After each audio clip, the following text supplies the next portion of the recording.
very soon we are getting listing for the lands in Victorville, a few of them. Good, good. Are those Got them. lots for single family or what are those?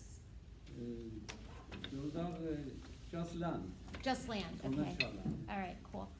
All right, we're gonna start today, you guys, with a video since I can never pull them up properly, so we're going to start with the video. This. Of course, Mrs. Mostashari has to sign because she's the broker. No Mustashari, I am Mustashari. Don't forget about it. Don't you mention. She's bringing me here. So anybody do any open houses? Did you go to any open Very houses? soon. Bezat Hashem. That's good. Going is good. That's good. Did you see anything fabulous or interesting? No, it was boring stuff. I was looking at What about? client. I think I fired my client this weekend. So, Good. yeah. Do you feel empowered and happy about that? No, I'm still very upset about it. Okay. What do you But I'm find? upset about everything. It's the Jewish guild. Jewish kid, That's- father Jewish Your kid. mother did a I'm great doing job it. raising you if you're going to be Thank killed you. over this. I No, love that. No, but I've it's tried. actually- I tried to instill that in all I my know. kids. Oh my god. I'm just like, I reached a point where I was just like, Yeah. alright dude, you're just like, you're not realistic, and there's no way that, I can't do anything about like his realistic expectations. Anyway, there's a house that was for $598, 2-bedroom with a loft, Excuse me? 1,300 square foot, and, What do you want, he was like, oh, this PowerPoint? might It's work right for me. here. So I you could have turn to the loft click on into this another for bedroom for my PowerPoint. kid. This. Anyway, I digress. He Thank you. found out that Thank there's you, a thank you. corner unit that's a 3-bedroom plus a loft. So this one's $598, Yes. 2-bedroom plus loft, 1,300 square foot. We find in the same unit, same building, there's a corner unit that's under construction. They're about to put it on market. This one was just under construction. They just put it on market. Same owner, same developer who's doing these flips. So I go, Brandon, what do you think this 1,800 plus square foot, 3-bedroom plus a loft house is gonna go for? If the other one at 1,300 is $598, and he goes, 600,000. I'm like, what the fuck, dude? Are you kidding me? No, excuse my language, but no, I was working with this guy for like a month and a half just on this deal, just on getting the listing agent and the developer to give us like, okay, fine, we're gonna entertain an off-market offer. And then and I'm like, all right, Brandon, so I got him to agree to show it, I got him to agree to like blah, blah, blah, blah, blah. And I'm thinking, no way in hell is he gonna go, oh, only $2,000 more for an additional room, an additional 500 square foot. No, you would expect him to say, Whatever the square Right. footage of that place applicable to this one, Exactly. multiplied plus, it's a corner unit, plus it's it's bigger square footage, plus it was recently done. So if you look at historicals, it's about a 20% upcharge that they're gonna look for. Fine, but even then, fine, going at 650 at least. I was just like, so he wouldn't write an offer? wouldn't write an offer, and he said, I won't write an offer for this area. And like with his nose turned up, and I'm like, dude, what are you talking about? It's not Like, about the corner. yeah, dude, if your price range is this, and you're turning your nose up at, first of all, more square footage than what they're renting right now. Their mortgage would be less per month than their current rent right now. Their school system would be in a better school system. The Valley has great schools. The Valley Right. location has private schools. I'm just like, you know what, dude, this is like cognitive dissonance, and I just can't be a part of this path, you know? I didn't say that to him, but I was just like, Brandon, this isn't realistic, and I'm sorry, like, I don't know if anybody can help you if that's what you're thinking, you know? 'Cause Well, you did the right thing. it's not I mean, realistic. don't you feel like you did the right thing ultimately? Yeah, I'm still trying to listen to. So you didn't fire him? No, but I think the next combo is gonna be like, hey man, I'm just gonna give you a big stack of cards, the cards of death, and just be like, if you see something you like, I'm always available, and I'm happy to go to bat for you. Yeah. But this is just taking too much of my time, you know? When you could be doing real business, so. Absolutely, right. Well, I think you did the right thing. It's just Thank tough, but I would still keep sending them things. Cause there may be that one thing that pops up that really whets his appetite, and then you have something to work with. It just blew my mind.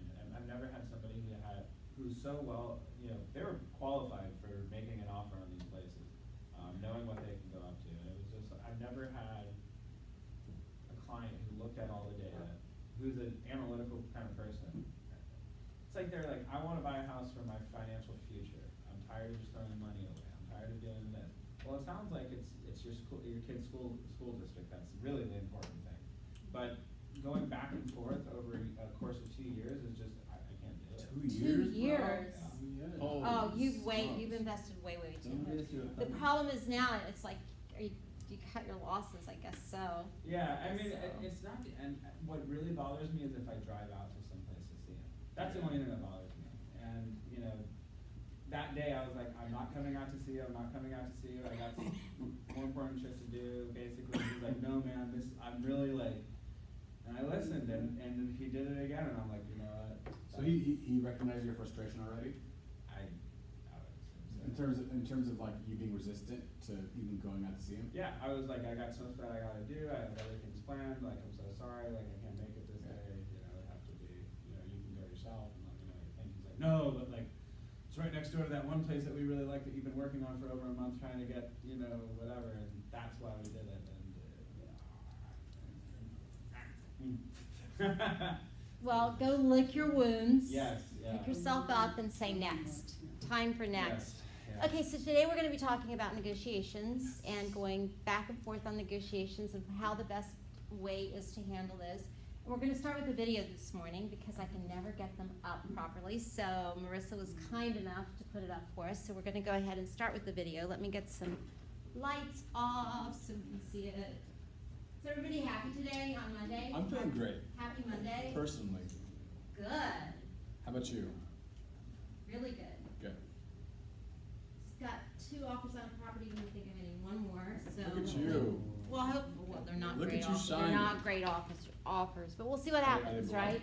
Have to do, it's the art of Are negotiation. they coming below? Yeah, How much below? a little, Like- more than, I like to have to deal Are you with. happy today? I'm thrilled today. Okay. I'm happy most days. Most days. Okay, let's see how we do this. No, this is the one we're working with, okay.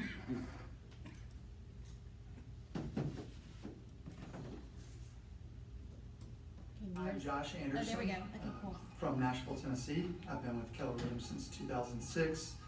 2014, we did about 200 transactions for about $60 million in volume. I grew up on a farm, so I've always seen my dad negotiating land and cows and horses. Being the youngest of 4, I'm trading and negotiating with my brothers all growing up. So I've kind of done it all the time. Some people are certainly gravitate toward it and are naturally better at it than others. But I think that negotiation can definitely be learned. I think there's a lot of skills that go into being a great negotiator. I think it's learning your client.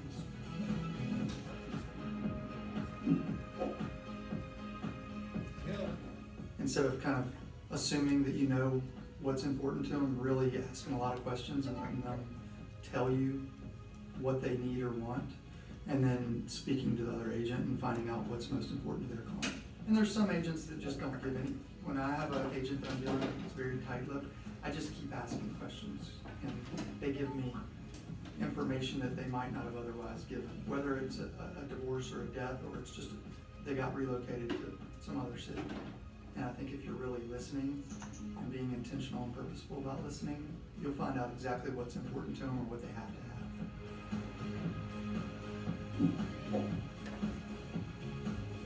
In certain situations, you have to be creative. We're always looking for that next little tip to help our clients out and win the deals. One of the techniques that we've used a lot that's worked well for us is the escalation clause. For example, if the property is listed at $250,000, we might go in at $250,000 with strong terms, and in special stipulations, we might put in there that we're willing to beat the next best documented offer by $1,000 up to $263,000. And the best offer might be $261,000, so we end up getting it for $262,000.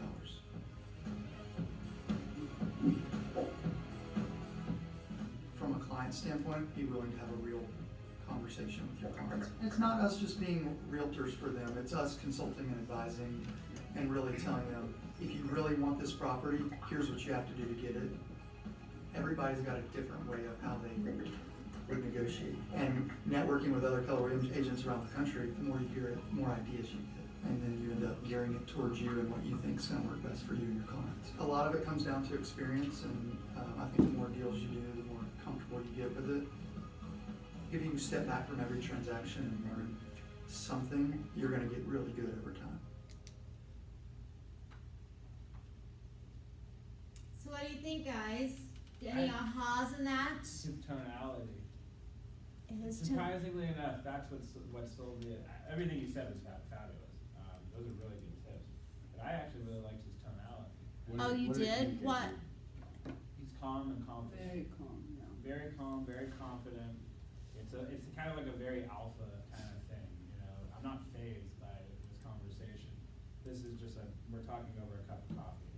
That kind of demeanor really, I don't know, whenever I'm sold on something, Yeah. you know, that one person who's like a little bit too hyped seems a little desperate. Like, you know, I don't know. Yeah. So, I think the thing that we need, and you're right, Jared, I completely agree with that. And I think the thing that we need to keep in mind and be very cognizant of is whenever we're working with scripts, a lot of times it can sound really canned and like you said, not conversational. Thing is to keep scripts, if we're using them, very conversational. And yeah, the tonality is huge. And if you ever listen to Diana Kokoska, she talks about embedded commands and tonality and how important that really is. And this is Marissa, I have the wrong power presentation. So you need to go to Chrome and go to KW Connect. Or is there another one up here? Could there have been two up? I don't know, so exit out of it. Do what? So you need to go to the browser. Am I not in the browser? You're on the browser, because of the screen, you need to drag it down You a have little that, bit. Susan? Yeah. Thank you so much. Sorry. So just in a little search bar, do you see the little microscope? Yeah. Click on that and then type Ignite in. You have to click on the thing, it doesn't type for some reason. On the actual, it says what are you searching right for there. today? Okay, great. And And then click it says on course Ignite. material, Oh, and yeah. then go to instructor material. You'll need to scroll down a little bit. Instructor resources, and then scroll down and you'll see Number 10. 10, PowerPoint, Yeah. and then, I don't know why I downloaded the wrong one before, so if that one's not the right one. Yep. Is that one good?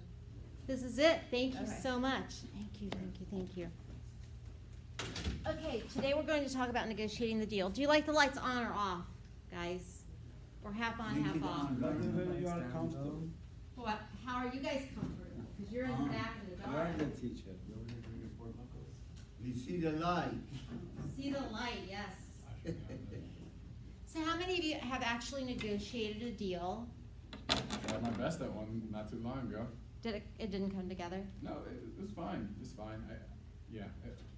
I think because my buyers really wanted the place, they were willing to make a full offer. Uh-huh. Even though I suggested we come in a little bit below, but the thought of them losing the place scared them too much. So yeah, So you went in pool? yeah, And you won? yeah, And you got it? yeah, And you're in escrow? yeah. Yay, that's amazing.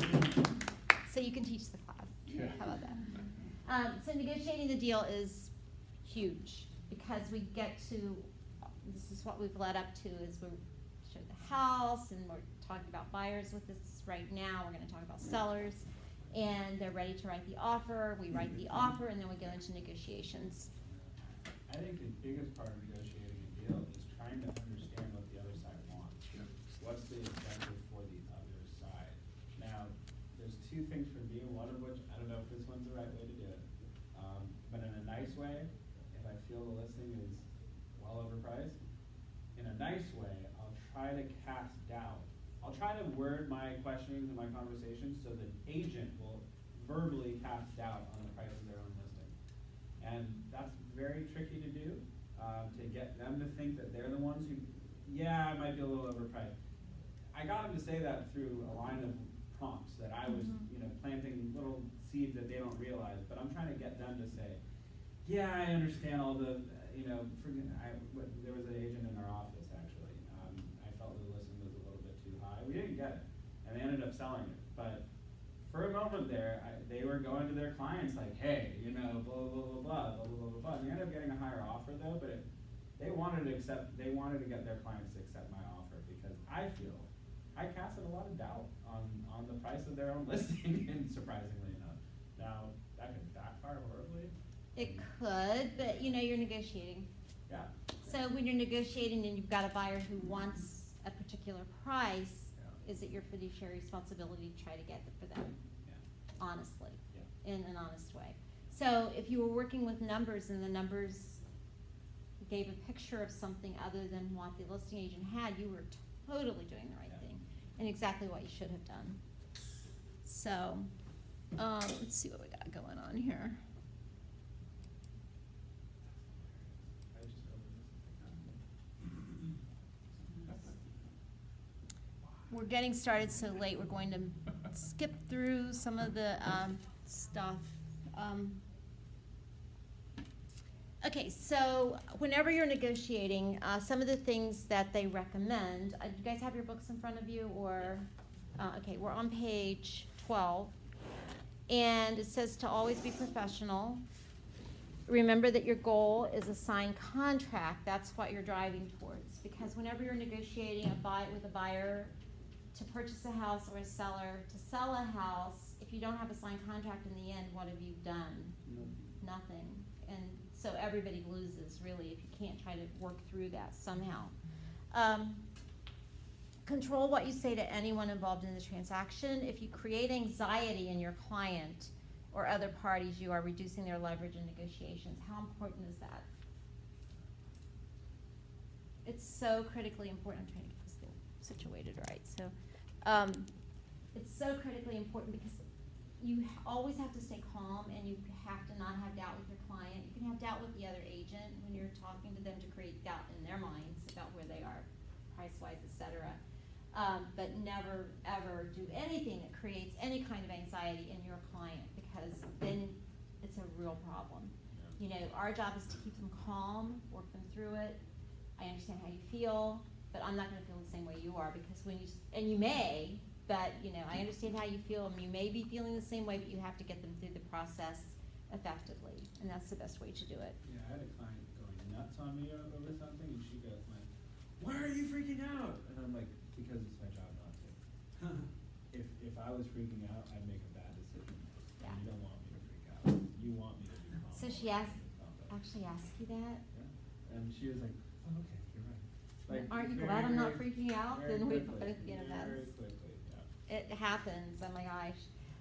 Okay, and continually refer back to motivation. So when you have a buyer that has seen a house and they love it, and you're in the negotiations, they have a tendency to forget everything except their frustration. Sellers are the same way. So you have to keep taking them back to that emotional point. We've talked about that a lot in here, about how much emotion plays a part in buying and selling a house. So you have to keep bringing them back. How might you do that? Remind them of what their big Right. wants, needs, and whatever were, why they're Yeah. doing this.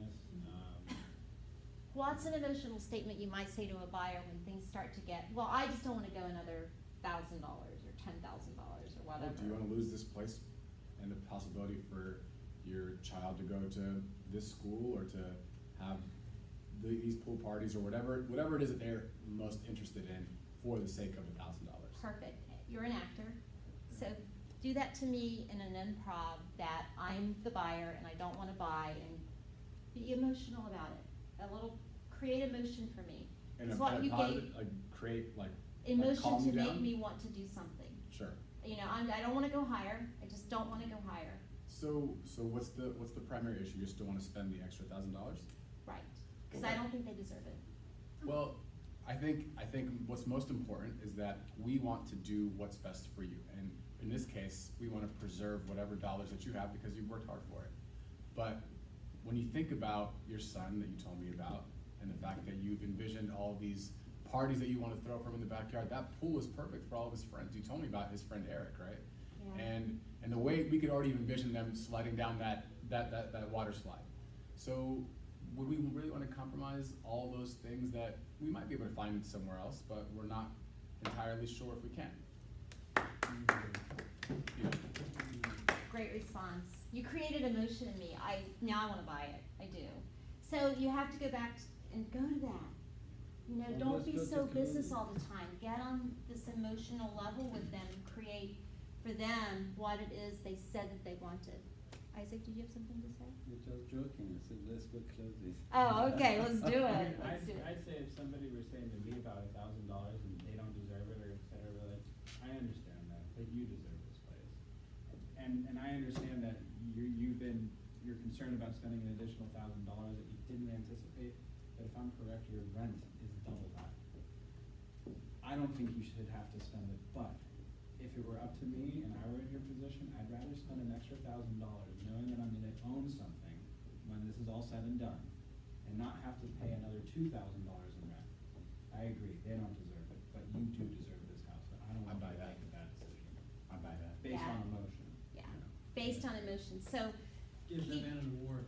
I know, that's great. So keep bringing the emotion into, because if you can't deal with the business end of it, and sometimes they just stop, you have to recreate what they felt. Sometimes you have to take them back to the house. I've done that so many times when negotiations come to a stalemate. I say, you know what, let's just go back to the house one more time and take a look at it. And then if you feel like the value's not there, we'll walk away, not a big deal. But, you know, it's been a few days since we've been there, so let's just go back and see how you're feeling when you go through it this time. And they usually feel the same thing again. So sometimes you have to recreate that, because do they start losing interest the minute they walk out? Yeah, really fast, right? So if you don't move on them very quickly, you lose. Also, listen more than you talk. He was talking about, Josh Anderson, about asking questions. Remember on the video, he was talking about asking questions and how important that is. And that's so critical in negotiations, is to ask questions. How do you feel about it? You know, why do you feel that way? You love the house. Do you love the house? So let's go for $1,000, you're cheating yourself. Tomorrow you get maybe $10,000 and you get a house. There you go. So, exactly right. So, If it is worth it, of course, it's not lying. Something that worth it, you should explain. I think the biggest thing though on this list, if you're on this particular page with me, is the last point. Somebody wanna read that out loud? Just the bold. Is anybody there on page? Don't be attached to the outcome. 12. Don't be attached to the outcome. Do not be attached to the outcome. What do you mean by that? You'll do hundreds or thousands of transactions in your career, and there is no way you can get everything and your clients want all the time. Don't let it affect your mind if the deal doesn't go through, or if your client doesn't act on your recommendation. Find a different win for your client.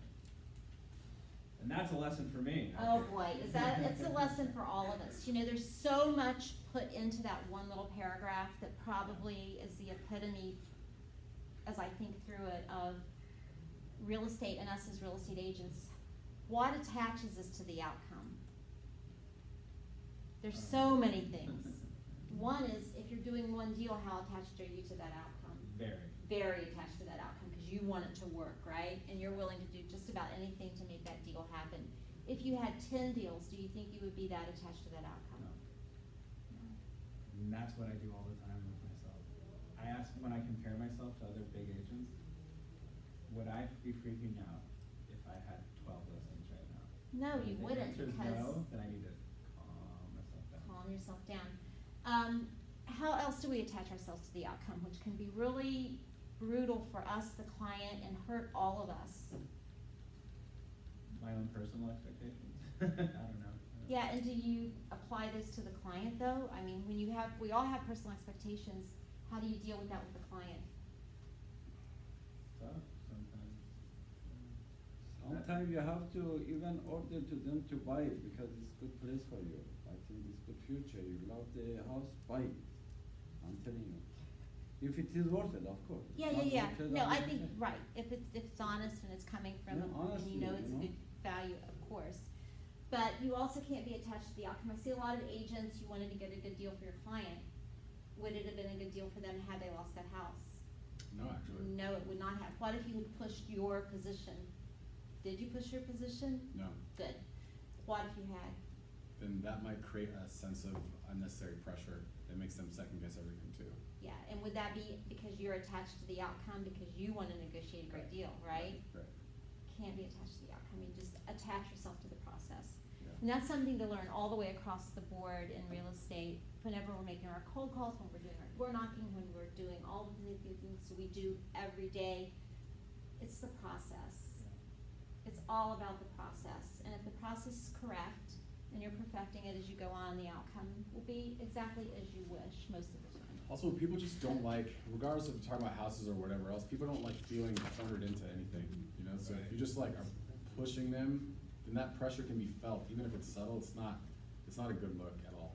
Yeah, our job is to be, I always say, you know, my job is just to help you get what you want.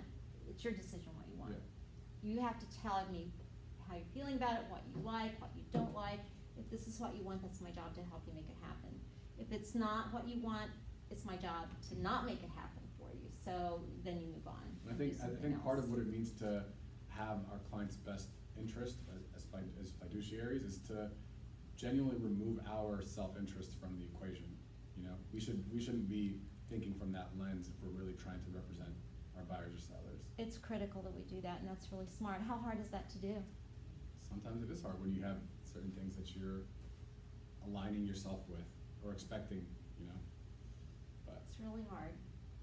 It's so hard. You know, but whenever you go into those negotiations, Jared, just like we were talking about, it's, you know, I've had 20 listings in a month at one time, and if a deal went down with those 20 listings, I mean, I was upset about it, of course, Right. for the client, and would always do everything I could to keep it together. But my attachment to that outcome was way less then than it is now when you have a couple of listings. It changes everything. And, you know, even the big agents here only have a few listings. Right. You know, so even when you are a huge agent making a ton of money, you only may have 2 or 3 listings. You're still really attached to the outcome, or could be. So it's very difficult to separate yourself from that. Common points of negotiation on page 13. Let's see. This is not working very well today, guys. Everything is discombobulated. I'm going to look for Something that grades. I always think of is like, you can lead a horse to water, but you can't force it to drink, you know? Exactly. And that's something that I have to, it's a mantra that I repeat in my mind constantly when I'm with buyers especially, cause it's like, you told me this is what you want. I got price, area, size, finish, like everything's perfect, but for some reason, you know, and you gotta have to just go, okay, on to the next Well, one. it's perfect on paper, but they're buying on Emotion. emotion. Yeah. So until they walk into that house and feel it, you don't know if that's the right place. Or, you know, even the sellers, they're selling on emotion a lot of times at the end. They start with a very business-like mind, but then the emotion starts to set in as the negotiations start. But my feeling is that you never give up until the customer goes away. Our motto was always they either buy or die. So we stick with them until they buy, or they die, That's what I or do. they kill us. So How would I say? we would hang on to them to the I would hang on. end, absolutely, until Sometimes you there's just see a that- shred And left. then their She family say inherits that it. $500,000 I want to buy the house, I cannot afford it.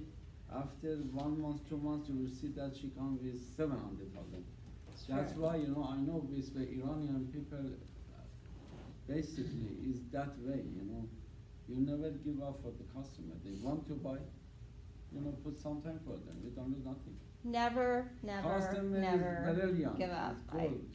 I agree, Customer Isaac. always you keep. So on page 13, we're talking about common points of negotiation. Number 1 is anybody with me here on page 13? Price. Price is number 1. How important is that in this negotiation Probably one of the process? most important things. Yeah, it's normally the number 1 most important, because it usually boils down to what the buyer's paying and what the seller's selling for. What's number 2? Terms. Yeah, how important are terms? Very critical as well. It is very critical as well. Terms can be really important, but I think a lot of times they're secondary to pricing. So, Well, sometimes they're attached to price though. sometimes they are attached to price. How would that be? So in my case, my buyers had a lease that they were in, and they couldn't get out of that lease. So we were trying to negotiate a longer escrow period, but the sellers were not willing to do that. So they had to come to the decision as to whether or not they're willing to eat that difference, and they were. But that's it cost them ultimately, but they were willing to do it. Okay, good. So you, good job though, I have getting a it done. question. How can you find out the person who say, okay, I want to buy $1 million house, Yes. that she or he could afford this money? How can you find out? What's the best way to go into it? To find out if they can actually afford it, to get them Mhm. pre-approved with the lender, and to get proof of funds. So then you And- have to ask them. Yes. You have to ask them before you show them. Yes. Did you come to that class? I don't know. Um, I missed a few classes. yeah, you did. So you probably missed that, how to ask for that, because that's really important. So some of the terms would be closing costs. We're not seeing too much about closing costs, but as the market shifts, you may see seller pay closing costs with Anthony and VA, because you're getting ready to do some VA deals. Yeah.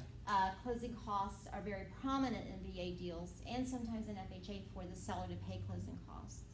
I was talking to an agent a couple of months ago, and he had written an offer, and he had put it in wrong in the contract, and it said that the seller would pay closing costs. And I said, I don't know really what you're asking here, because it wasn't really an amount or anything. He goes, well, the seller never pays closing costs. I went, oh, well, you've been in the business a minute. Because the seller does pay closing costs a lot of time, and mostly they will always pay it in VA. So that's something. What is it about VA or FHA that makes the seller more likely to cover closing costs opposed to another kind of deal? Oh, well, VA is set up, because these guys and gals who risk their lives for our country, and they're being rewarded for that through these special programs for them to be able to actually have home ownership. It's set up so that they can actually purchase for no money down. Right, but why is the seller more inclined to cover closing costs just because they're veterans? It could be because they're veterans, it could be because, it's a better deal for them to go ahead and just get it done. I mean, they may be able to close or may not want to. I mean, you just don't know which direction it's going to go. It's tougher right now because we're in such a good market, but as the market shifts, you're going to see a lot of closing costs paid by the sellers for across the board, not just VA. But I would say right now, it's basically, if you see closing costs being paid, it would be for VA, because they can only buy a house a lot of times because they don't have any cash to put into the deal. So it's selling that, and if you're up against a cash offer, you're probably not going to get it, or even a huge down payment. But, a lot of the VAs, how much can we go on VA, Anthony? 750? Was it Or 750? 650? I think it was 750, and there's not much you can buy for 750 around us, except for condos. So a lot of those houses that they're gonna be looking at, if they're looking for single family, is where, outside of LA. So, they're not getting the kind of activity that we get, so they're a lot more negotiable than what they are here on the west side. Conveyances, whether they're being defined by a locality's board of realtors, the general rule of thumb is that attached fixtures stay with the home, and other items that are not attached don't stay with the home. And it can become a real bone of contention. We talked about that the other day. Earnest money and option fee. So again, I don't think that's a huge point of negotiation in this area, because we actually ask for 3% earnest money whenever we're going into the contract. And we haven't really been doing anything with options because our market has been so hot. And repairs, of course, is another point of negotiation. And when does that usually come up? In escrow. Yeah. Can we talk about that actually? Sure. Because I'm in that position right now. Okay. So, we got all our inspections done. We made a long list of repairs. The sellers that we're dealing with are like flipping the house, so Mhm. they're probably gonna be able to do most of it themselves, I'm thinking, but we're waiting to hear back. If they push back, like what's your general thought on like what to push back against if the seller were to say, no, I won't fix the sprinklers, no, I won't fix the shutters, no, I won't fix XYZ. We pretty much just listed everything that showed up on our inspection. knowing that probably not all of it's gonna go through, but it'll at least be a starting point. Yeah, I normally don't do that. Normally I set my buyers up in the very beginning if we do a buyer consultation, and if not at the consultation, at the time of writing the offer, when we get to the repair section in the contract, is we're going in to look for things that really need fixed. If it's little picky uni stuff and you pick them apart, you're probably gonna make your negotiation very, very difficult. Okay. If you're going in after things that are actually a real problem in the home, then you've got a better chance. The other thing is there's limits on repairs depending on your lender. Well, we're not looking for a credit in this case, we're just looking Okay. for actual repairs. For actual Cause they're repairs. builders. Yeah. Yeah, there's a couple of different ways you can go with that. If it's a builder, it's a little bit different because you can actually do maybe a walkthrough with them and do what we call a punch list. Yeah. Which makes it a little more palatable for them because you're not just throwing it in their face. What little things do you So, ask for? the little things were like, in one of the rooms, the electrical sockets weren't actually linked to the light switch. And we were like, okay, somebody needs to fix that. Like, you would flip it on and on, but it doesn't really impact anything. Yeah, cause some of the rooms don't actually have recessed lighting or anything. Mhm. So, that's one thing, and then the toilet seat was loose in one of the bathrooms, the shower handle was loose in one of the bathrooms. Well, because it's new construction, I don't think that's out of line, Okay, or a new build, you know? well, if it's not a brand new building, but they've kind of, They've gone in and redone Yeah. it. So I don't think that's do you think that's out of line to ask for that? I think because it's a contractor note, if it were just a general seller, I would not ask the them to tie bigger toilet seat. items were, in the front of the house, one of the window seals had some rot on the wood, so we said that they have to fix that. There was some asbestos in the attic, which I said someone needs to deal with that, and, those were the two main things.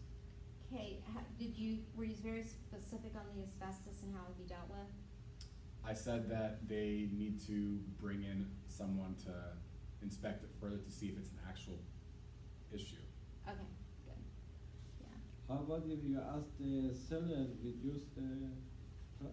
You can ask the seller to reduce That's the the best price, way. and a lot of times, in this And particular buyer case, could, use whatever to fix it. generally you would maybe go back and ask for a credit. In this particular case though, because it's a contractor who did this, or Mm-hmm. a flipper, whatever they are, they can probably come in and fix it a lot cheaper than what the credit would be if they had to hire somebody. Also, the to credit come in. might mess up the lender situation, Yeah. right? You have to be really careful with credit limits, so, But if you get the money in your pocket, you can go anybody wants, Isaac, you're gonna get, no. It all has to be on the settlement statement. Yeah. So whenever you finish the deal, all the numbers have to be on your settlement statement. If they're not, it's not a good thing. Let me just say that. I don't wanna get into legal terms, but it's not a good thing. At all, really. Oh, shoot, this is my car. Oh, is it time? For me, it is. Does Yeah. anybody else want to move their car now versus a little bit later? I think, I don't know, 'Cause we're gonna, otherwise we're gonna break around 12:20. yeah, let's just break around that. My I car think is for me, like replaced. with requesting of repairs, I try to have like a buyer consultation ahead of time, consultation. If we're looking at condos, typically I'm not too good, as worried as a single family house I would be. But I usually wanna say, hey, if buying a house is not like buying a car. It's not gonna come perfect. A house, a standalone home, will have some issues. There's never a perfect house. Right. Ever. With that said, what I'm typically very concerned about when we go through the inspection process, or anything that the inspector deems as, not to code, not to standard, needs attention, needs fixing. Everything else, if you could live with it, I can live with it. So when we go through this inspection report, let's think of this really, grand scheme of things, is this something you can live with? If the, blah, blah, blah, blah, blah. And I try to get in their mind, hey, wait a second, I'm not gonna be nitpicky over all these little things. There's some paint over here that needs some, I'll paint it, okay? Whatever, that's a verbal conversation we're having. But my point is if it's really ticky-tacky, I will point it out to them. I'll be like, do we really wanna ask for them to repair this, and Yeah, then, and I think that's a really you good know, point. because we really wanna go into this with good faith. Now, if we go repair everything, it's gonna be a contentious battle until the end. You know, if we go in and we go, hey, there's some rot, I'd like a professional to come in and take a look at that. You know, the area where the foundation touches the soil, there's wood that goes in directly into soil, and they don't like seeing that. I don't know, somebody dig that up and take a look at it. I can get behind that. What I won't get behind with a client, and I won't be combative with them at all, but I'll say, okay, so there's a screen that needs replacing. Just so you know, this is on Home Depot, we can get it replaced for this much on our own time. Do we wanna put our escrow on hold because of this? And the reason why I'll tell that to them is we're at the very end, when I'm asking for, hey, I need 2,000 back, or I need this or that, or whatever that could happen towards closing, they're a little bit more likely to work with me than from day one, I'm like, this is bad, this is bad, this is bad, this is bad, you know. Yeah, and I think that comes with experience, you know, knowing what to ask for when you go in for an inspection, you know, because when we're representing a buyer, of course, we want to get them everything we possibly can. That's not always the best thing to do, because number one, they might lose the house, because they don't have to make repairs.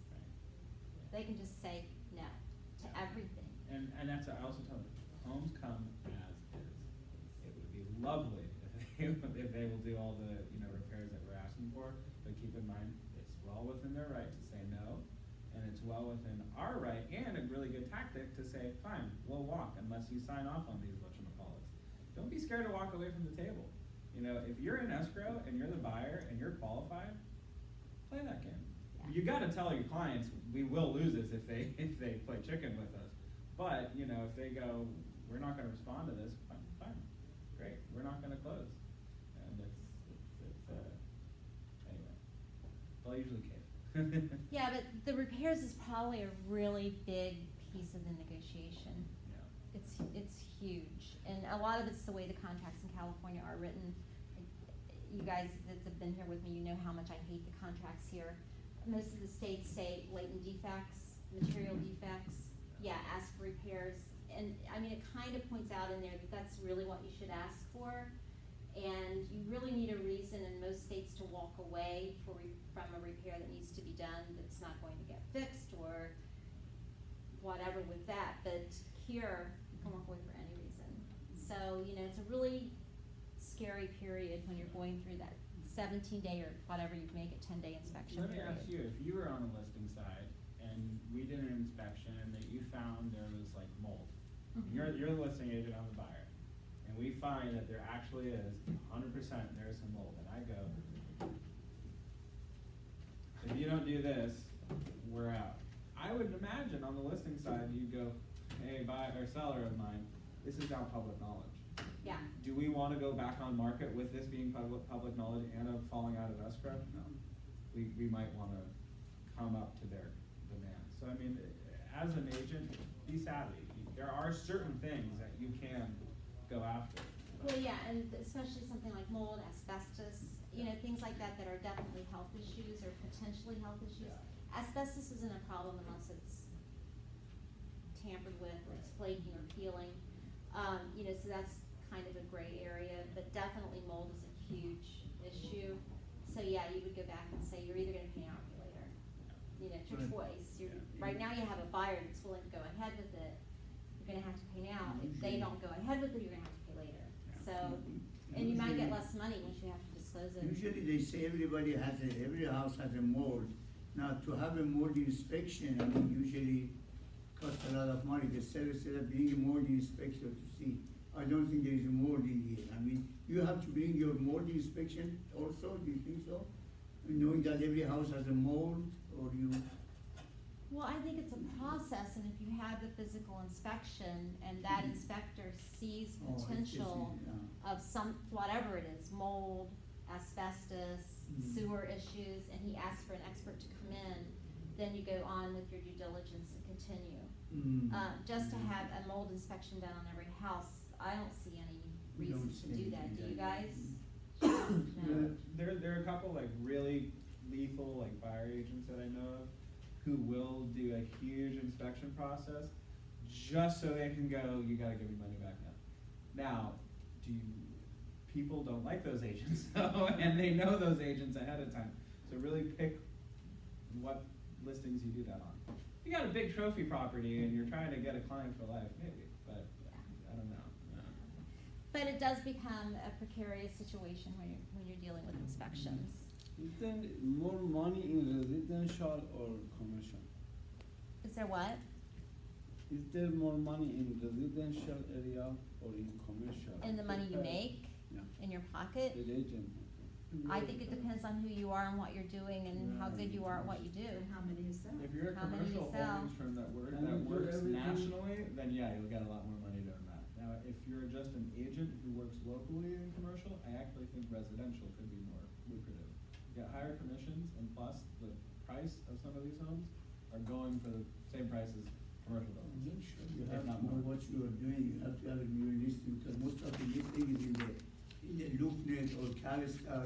But you have to have your, it's not the main, but you have to have access to the top broker or something that's not on the market.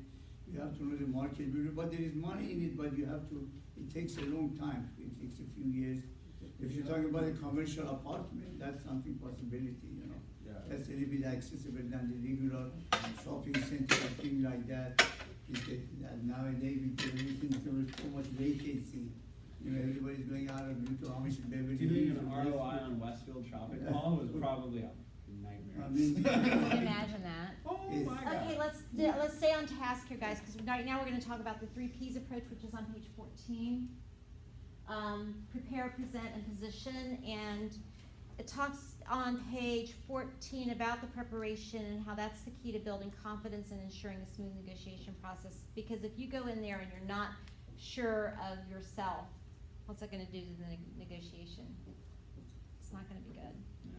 So you have to be very sure of your position. So when you're going in and they say, Yeah. I love that, yes. That yeah, version, the house is, let's say you're talking to your seller and they say, but you know, it comped at, I don't know, 2,050,000 when we put it on the market, but it's not comping that now. You know, market's shifted a little bit, prices have gone down a little. So if you would go in that position, then you have to go in with armed and dangerous, right? With all the data that you have to make sure that they understand the market. And you should have been keeping abreast of that through the entire process.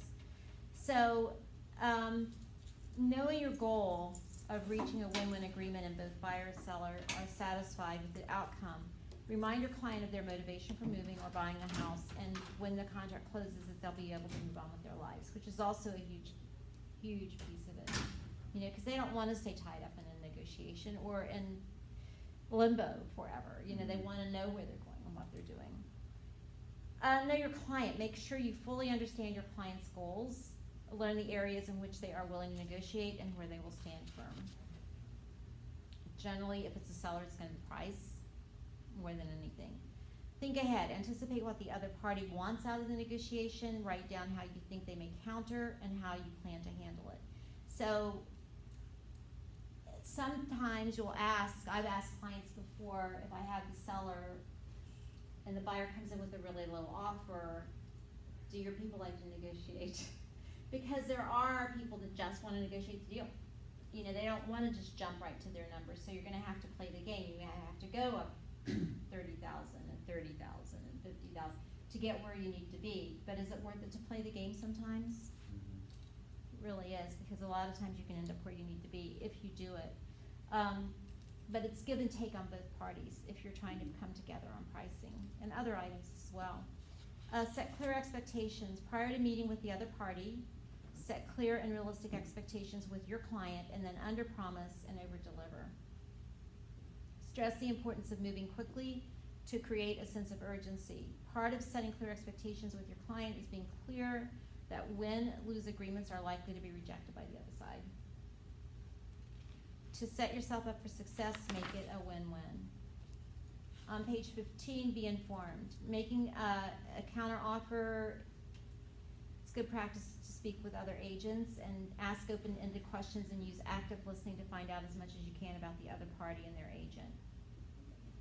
So just like you said, Jared, there's agents that come in for the kill on repairs, and knowing that in advance, even when you're looking at the offers coming in, it's really good to know. Because if you've got the same offer and you've got an agent, you know that's gonna be very difficult to deal with, and they are out there, and an agent that's gonna be easier to deal with. You're gonna direct your client I have a through. question.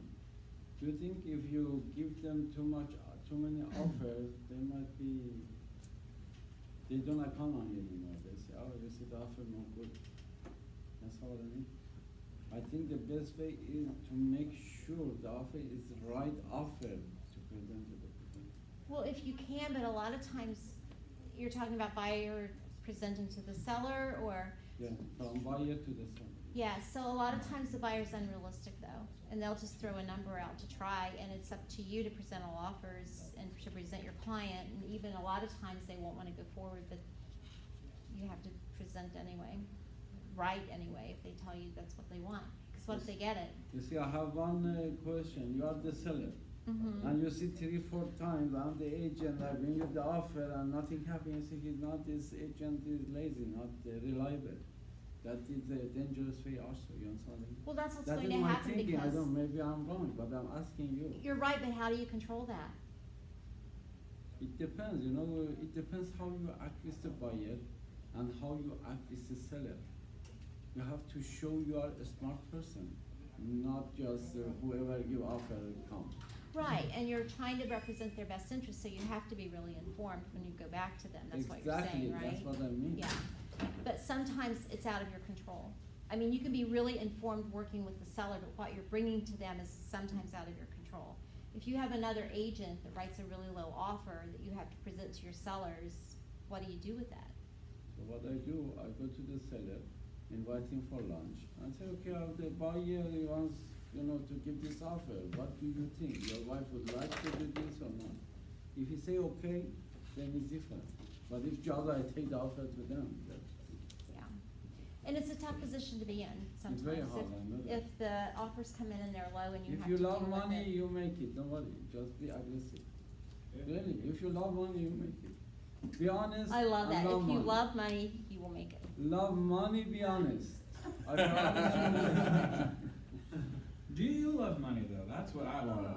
Isaac, Love money are you from kidding? honest way, from the right way, not from the wrong way. Attaboy, Isaac. Not cheating, just be honest, you know, if you see something wrong in the house, tell them. Then that No, they will you love always have to be honest, Yeah, of and course. love money, Of course, be honest, love money, nothing Yes. wrong with it. yes. On page 15, always obey the laws. I always talk about real estate jail jokingly, but it kind of exists, so you have to be really careful with the way you go forward. And know the documents inside and out. And if you haven't been to contract class, go to contract class. Has everybody here been to Kristen's contract class? It's hard to say. Kristen's contract class, yeah. So it's really important to know the contracts inside out, upside down, backwards, forwards. And I always recommend that once you do have the contracts, you should print them out, highlight everywhere that you really need to pay particular attention, because you will forget, I forget. So we have to be really careful with that to make sure that we don't miss anything when we're going through them. Number 17, it talks about presenting, and we will get to that when we get back. But for the next 5 minutes or so, I want to do a little lead generation with you guys. So we're expanding on how we lead generate. So I'm not going to ask you to make calls, but I am going to ask you to go to your social media, Facebook or your Instagram or LinkedIn, and reach out to 5 people and send them a message. Can we just text them? Yeah, text them, go to social media, whatever works for you. I'm doing first 5 on the list, that's all, I'm not even gonna pick them. Good, Doing it. just do it, and just say, what's a question we can ask? Just thinking about you, I know you'd like to help me in my career, do you know of anybody thinking of buying or selling? Oh, I shouldn't write to that person. Okay, don't be that selective, all right? Well, it'd just be a weird, And then once we get finished with this, you guys go move your cars, and then we'll be back here. So this will take like 5 minutes, and then we'll be back around 20 till. Does that work? Okay, cool.